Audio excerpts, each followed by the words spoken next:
Next question है glucose के अपूर्ण ऑक्सीकरण से पेशियों में क्या बनता है। अगला क्वेश्चन है ग्लूकोज के अपूर्ण ऑक्सीकरण से, ग्लूकोज के अपूर्ण ऑक्सीकरण से मांसपेशियों में क्या बनता है। ग्लूकोज के अपूर्ण ऑक्सीकरण से मांसपेशियों में क्या बनता है। ठीक है बच्चों, आप लोग उत्तर बताओगे। लैक्टिक अम्ल क्या बनता है। लैक्टिक अम्ल की ढूंढ आपने पढ़ा है। मांसपेशियों में थकान क्यों आती है। लैक्टिक अम्ल के जमाव के कारण।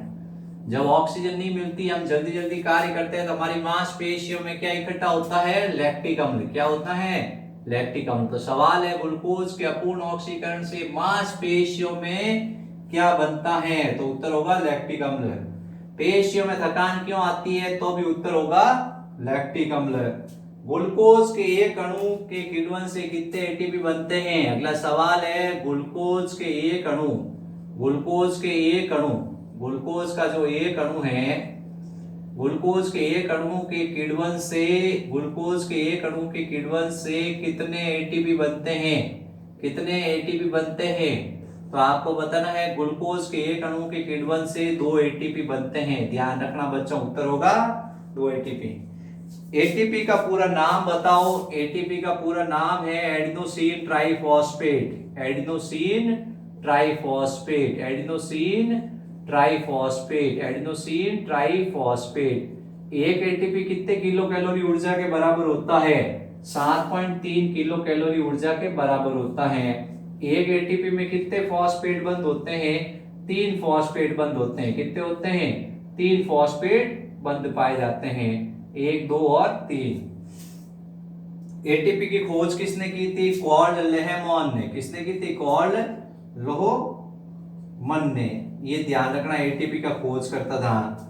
अगला सवाल है, अब थोड़े बड़े बड़े सवाल है, वो आप लोग लिखना चाहो तो लिख लो। C3 और C4 चक्र में 4 अंतर बताओ। ये सवाल आते हैं। C4 और C3 चक्र में 4 अंतर बताओ। रेड ड्रॉप इमर्शन वर्गीकरण प्रभाव क्या है। फोटो सिस्टम फर्स्ट और फोटो सिस्टम सेकंड में 4 अंतर बताओ। ठीक है, तो कुछ सवाल बड़े भी हैं इसमें, अच्छे अच्छे सवाल हैं।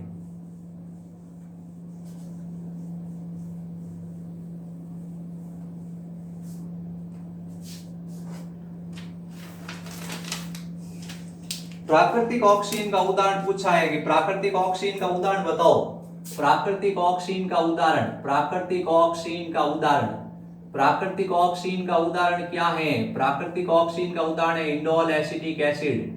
कृत्रिम ऑक्सीजन के उदाहरण बताओ या संश्लेषित ऑक्सीजन के उदाहरण बताओ। 2,4-D, two four dichlorophenoxy acetic acid, 2,4,5 trichlorophenoxy acetic acid, naphthalene acetic acid, naphthalene butyric acid. ठीक है, इसी तरह से इंडोल ब्यूटारिक एसिड। ये नाम याद रखने हैं। 2,4-D का पूरा नाम पूछा जाता है। 2,4-D का पूरा नाम बताओ।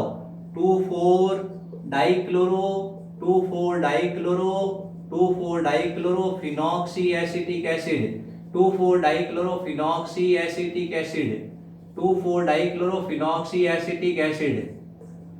2,4,5-T का भी पूरा नाम पूछा जाता है। ट्राइक्लोरोफिनॉक्सी acetic acid, trichlorophenoxy acetic acid. अगला सवाल है प्राकृतिक ऑक्सीजन पादप के किस भाग में निर्मित होते हैं। प्राकृतिक ऑक्सीजन, प्राकृतिक ऑक्सीजन पादप के किस भाग में निर्मित होते हैं। प्राकृतिक ऑक्सीजन पादप के किस भाग में निर्मित होते हैं। प्राकृतिक ऑक्सीजन पादप के किस भाग में निर्मित होते हैं, तो आपको बताना है। ये निर्मित होते हैं शीर्ष द्विबीजोत्तकीय में। किसमें होते हैं। शीर्ष द्विबीजोत्तकीय में। उत्तर है शीर्ष द्विबीजोत्तकीय। शीर्ष द्विबीजोत्तकीय में निर्मित होते हैं। कहाँ निर्मित होते हैं। शीर्ष द्विबीजोत्तकीय में। Indole acetic acid. अगला सवाल इंपॉर्टेंट है। इंडोल एसिटिक एसिड के निर्माण के लिए कौन सा अमीनो अम्ल आवश्यक है और कौन सी धातु आवश्यक है। इंडोल एसिटिक एसिड के निर्माण के लिए, इंडोल एसिटिक एसिड के निर्माण के लिए कौन सा अमीनो अम्ल आवश्यक होता है। कौन सा अमीनो अम्ल आवश्यक होता है। कौन सा अमीनो अम्ल आवश्यक होता है और कौन सी धातु आवश्यक है। और कौन सी धातु आवश्यक है। अमीनो अम्ल का नाम है ट्रिप्टोफैन। क्या है। ट्रिप्टोफैन, और धातु का नाम है जिंक। क्या है? जिंक है। ये ध्यान रखना अपने को।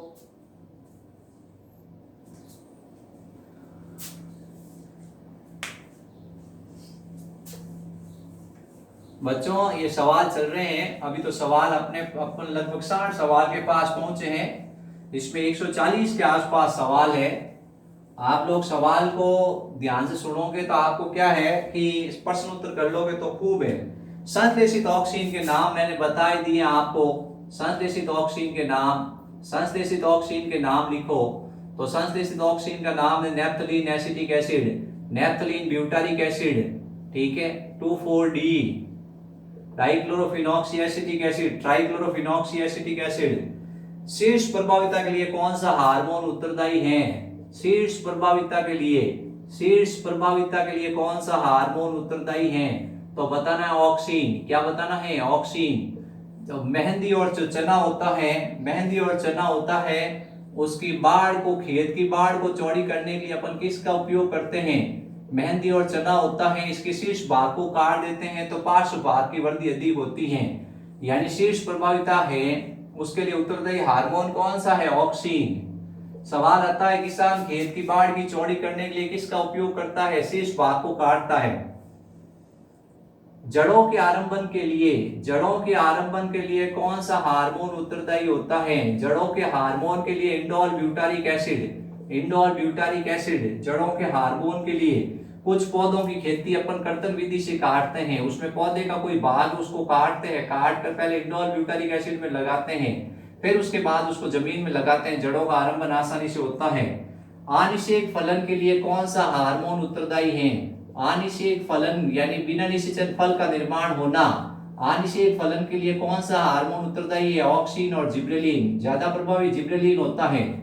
ऑक्सीन और जिब्रेलिन, ऑक्सीन और जिब्रेलिन। इन फलों में बीज नहीं होते हैं, इन फलों में बीज नहीं होते हैं, ये ध्यान रखना है। बिना निषेचन फल का निर्माण होना, बिना निषेचन फल का निर्माण होना, बिना निषेचन फल का निर्माण होना आनिषेक फलन कहलाता है। अगला सवाल है, खरपतवार उन्मूलन के लिए, चौड़ी पत्ती वाले खरपतवार है, चौड़ी पत्ती वाले खरपतवार है, चौड़ी पत्ती वाले खरपतवार है, उसके उन्मूलन के लिए खरपतवार क्या होते हैं? अनचाहे पौधे होते हैं जो फसल के साथ उग जाते हैं। अनचाहे पौधे होते हैं जो फसल के साथ उग जाते हैं, जल और खनिज लवण और ऑक्सीजन के लिए प्रतिस्पर्धा करते हैं और पादप की वृद्धि को रोक देते हैं, उन्हें कहते हैं खरपतवार। खरपतवार उन्मूलन के लिए किसका उपयोग करते हैं? 2,4-D के लिए। किसका? 2,4,5-T का खरपतवार उन्मूलन के लिए। अब घास के लिए, घास का उन्मूलन करना होता है, छोटी छोटी घास उग जाती है, उसको हटाना होता है, किसका उपयोग करते हैं? डेलापेन। किसका उपयोग करते हैं? डेलापेन का। किसका? घास का उन्मूलन करने के लिए डेलापेन का। डेलापेन का पूरा नाम है two two dichloro propanoic acid, two two dichloro propanoic acid, two two dichloro propanoic acid, two two dichloro propanoic acid, two two dichloro propanoic अम्ल। डेलापेन का पूरा नाम पूछा जाता है। घास का हटाने के लिए किसका उपयोग करते हैं? डेलापेन का। अगला सवाल है, ग्लूकोज के ऑक्सीश्वसन से कितनी ऊर्जा बनती है? ग्लूकोज के ऑक्सीश्वसन से कितनी ऊर्जा बनती है? 686 किलो कैलोरी ऊर्जा, 686 किलो कैलोरी ऊर्जा। ग्लूकोज के ऑक्सीश्वसन से कितनी ऊर्जा बनती है? ग्लूकोज के ऑक्सीश्वसन से, ग्लूकोज के ऑक्सीश्वसन से कितनी ऊर्जा बनती है? आपको बताना 686 किलो कैलोरी ऊर्जा बनती है। एटीपी का निर्माण कहाँ होता है? माइटोकॉन्ड्रिया की भीतरी झिल्ली में, माइटोकॉन्ड्रिया की भीतरी झिल्ली में, माइटोकॉन्ड्रिया की भीतरी झिल्ली में एटीपी का निर्माण होता है। एटीपी का निर्माण कहाँ होता है? माइटोकॉन्ड्रिया की भीतरी झिल्ली में। जो माइटोकॉन्ड्रिया है उसकी भीतरी झिल्ली में एटीपी का निर्माण होता है। माइटोकॉन्ड्रिया की भीतरी झिल्ली में ऑक्सीसोम कणों में एटीपी का निर्माण होता है।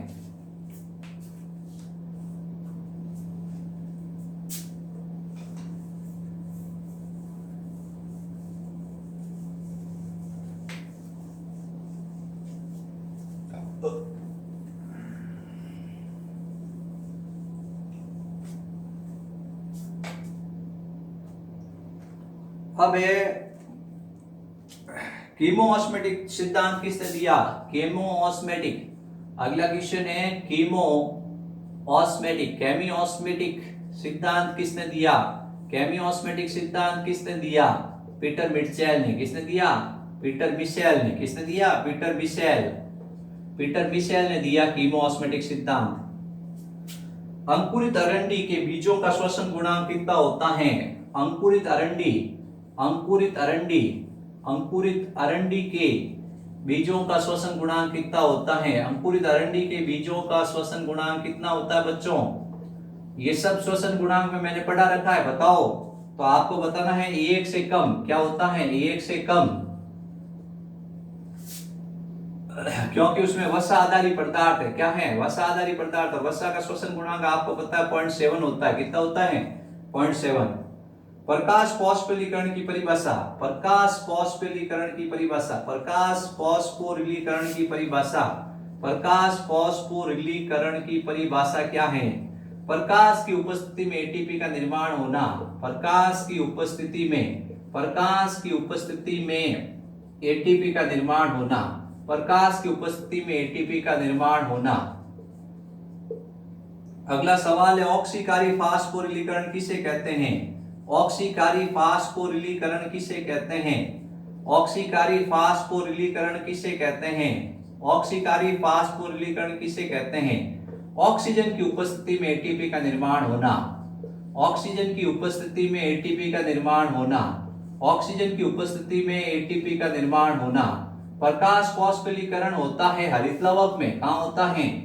और ऑक्सीकारी फास्फोरिलीकरण होता है वो माइटोकॉन्ड्रिया में होता है। कहां होता है? माइटोकॉन्ड्रिया में। अगला सवाल है, स्ट्रेस हार्मोन किसे कहते हैं? स्ट्रेस हार्मोन का नाम बताओ। स्ट्रेस हार्मोन का नाम बताओ। एबीए। क्या है? एबीए। एबीए को स्ट्रेस हार्मोन कहते हैं। एफसीसी। नेप्थलीन एसिटिक एसिड का उपयोग बताओ। नेप्थलीन एसिटिक एसिड का उपयोग बताओ। आलू में कंद संग्रहित करने के लिए। आलू के कंद को 3 वर्षों तक संग्रहित करने के लिए। आलू के कंद को 3 वर्षों तक संग्रहित करने के लिए ऐसा कौन सा हार्मोन है जो गैसीय हार्मोन है? ऐसा कौन सा हार्मोन है जो गैसीय हार्मोन है? इथाइलिन। कौन सा है? इथाइलिन। इथाफोन क्या है? इथाफोन आपको बताना इथाइलिन का रूप है। क्या है? जिससे इथाइलिन प्राप्त होता है। ये फलों को पकाने में काम आता है। फलों को पकाने में काम आता है इथाफोन। ऐसा कौन सा हार्मोन है जो फलों को पकाने में काम आता है? इथाइलिन। और इसका एक रूप है इथेफोन जो फलों को पकाने में काम आता है।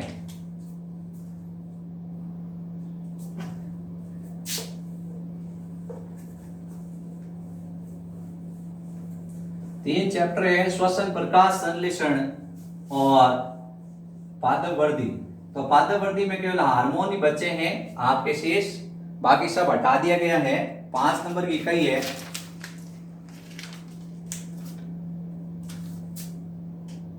क्लाइमोट्रिक फल किसे कहते हैं? क्लाइमैक्टोरिक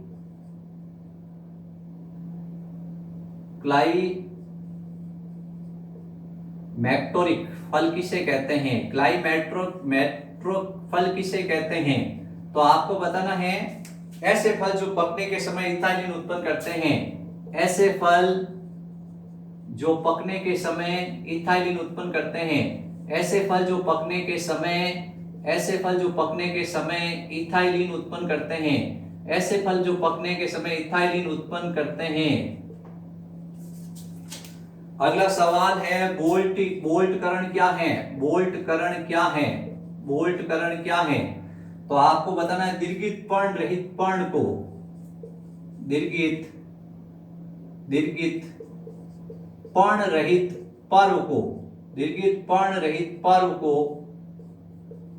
बोल्ट कहते हैं।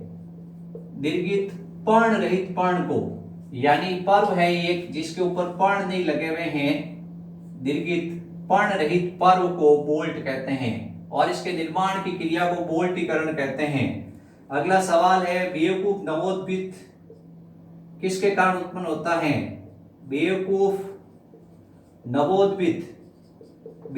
नवोद्भिद किसके कारण उत्पन्न होता है? उत्पन्न है जिब्रेला फ्यूजिकुरई कवक के कारण। जिब्रेला फ्यूजिकुरई कवक के कारण ये बीमारी उत्पन्न होती है। जिब्रेला फ्यूजिकुरई कवक के कारण उत्पन्न होती है, जिसका नाम होता है बेवकूफ नवोद्भिद। अगला सवाल है, जियाटिन है। जियाटिन क्या है? जियाटिन आपको बताना है साइटोकाइनिन का ही नाम है। ये मक्के के भ्रूणपोष से प्राप्त होता है। ये मक्के के भ्रूणपोष से प्राप्त होता है। ये मक्के के भ्रूणपोष से प्राप्त होता है। ये साइटोकाइनिन का नाम है। ऑक्सीन की खोज किसने की? डार्विन ने। ऑक्सीन की खोज सबसे पहले डार्विन ने की। किसने की? ऑक्सीन के बारे में सबसे पहले डार्विन ने बताया। शीर्ष प्रभाविता के लिए कौन उत्तरदायी है? ऑक्सीन। शीर्ष प्रभाविता के लिए कौन उत्तरदायी है? ऑक्सीन। शीर्ष प्रभाविता के लिए कौन उत्तरदायी है? ऑक्सीन। कौन उत्तरदायी है? ऑक्सीन। रिचमंड लैग प्रभाव के लिए, रिचमंड लैग प्रभाव के लिए, रिचमंड लैग प्रभाव के लिए कौन सा हार्मोन उत्तरदायी है? साइटोकाइनिन। क्या है? साइटोकाइनिन। यानी कि इसमें क्या होती है? जीर्णता देरी से उत्पन्न होती है इस प्रभाव में। इसमें जो पदार्थ होते हैं प्रोटीन, न्यूक्लिक अम्ल, वो धीरे धीरे अपघटित होते हैं। तो रिचमंड लैग प्रभाव के लिए साइटोकाइनिन उत्तरदायी है। उत्तक संवर्धन के लिए किसकी आवश्यकता होती है? उत्तक संवर्धन के लिए इंपॉर्टेंट है। उत्तक संवर्धन के लिए साइटोकाइनिन ऑक्सीन की आवश्यकता होती है। उत्तक संवर्धन के लिए किसकी आवश्यकता होती है? साइटोकाइनिन ऑक्सीन की। किसकी आवश्यकता होती है? साइटोकाइनिन ऑक्सीन की। कोशिका विभाजन के लिए किसकी आवश्यकता होती है? साइटोकाइनिन की। कोशिका विभाजन के लिए किसकी आवश्यकता होती है? साइटोकाइनिन की। कोशिका विभाजन के लिए किसकी आवश्यकता होती है? साइटोकाइनिन की। कोशिका दीर्घीकरण के लिए किसकी आवश्यकता होती है? कोशिका दीर्घीकरण के लिए आपको बताना है ऑक्सीन की। किसकी? ऑक्सीन की। किसकी? अगर कोशिका को आकार बड़ा करना है तो ऑक्सीन।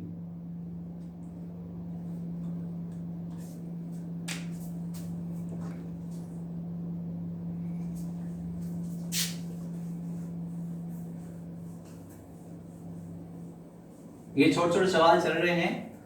ये पादप हार्मोन के सवाल है। कोई भी सवाल आ सकता है इसमें से। कोई भी कार्य, आपको कार्य कंठस्थ याद होना चाहिए पादप हार्मोन के।